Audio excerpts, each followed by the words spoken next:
మాఘపురాణం 28వ అధ్యాయం. క్రూర కథ. రుద్రముద మహర్షి జన్మునితో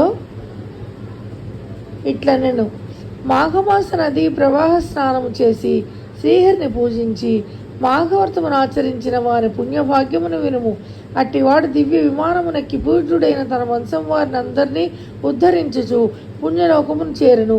ఈ విషయమును తెలుపు మరి ఒక కథను చెప్పుదును వినుము. పూర్వం ద్వాపరయుగమున విదేహ దేశమున క్రూరైన పేరు గల శూద్ర స్త్రీ ఉండెను. ఆమె ఒక రైతు భార్య మిక్కిలి కోపము కలది. ఆ దంపతులకు జ్ఞానిగా పుత్రుడు కలడు. అతడు దయావంతుడు, ధర్మాచరణము అన్న చాలా ఇష్టము కలవాడు. వారి భార్య పతిభక్తి కలిగిన ఉత్తమురాలు. ఆమెకు ధర్మకార్యములు చేయుట అంత ఇష్టము కలదు. బంధువులకు, దీనులకు, అతిథులకు అందరికీ యథాశక్తి సేవ చేస్తుంది. అత్తమామలకు ఎప్పుడూ సేవ చేస్తూ ఉండేది.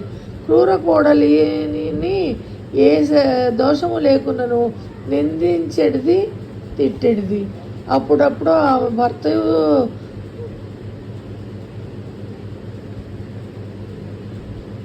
అత్తమామలు పెట్టి హింసలను భరించుచు ఓర్పుతో వినయ విధేయతలతో వారికి యథాశక్తిగా సేవలు చేస్తూ ఉండేది. ఒకనాడు ఇట్టి హింసలు పొంది దుఃఖించుచున్న భార్యను చూసి క్రూరపుత్రుడు తన తల్లిదండ్రులతో ఇట్లని, నాయన, అమ్మ, నా మాట వినుడు. నా మాట కీర్తిని కలిగించినది, ధర్మం సాధించినది. మీకు కోడలిపై కోపం ఎందులకు? కలహమునకు కారణమేమి? మీ శరీరములకు బాధ కలిగించి ఈ కోపంతో మీకేం ప్రయోజనము? సర్వ సంపదలను నశింపజేయు కలహం ఎందులకు? నేను కానీ నా భార్య కానీ మీకేమి అపకారం చేసి మీ కోపమునకు కారణమేమి నాకు కనిపించట్లేదు.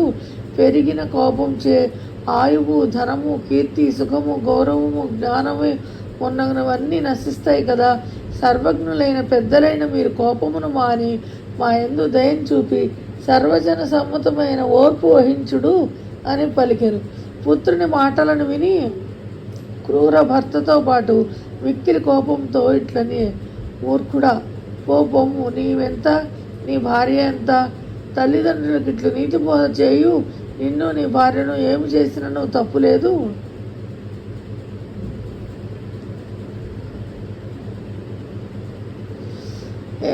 అని పలికి కొడుకుని కోడల్ని మరలా మాటికి పలుమారు నిష్కారణంగా కొట్టెను.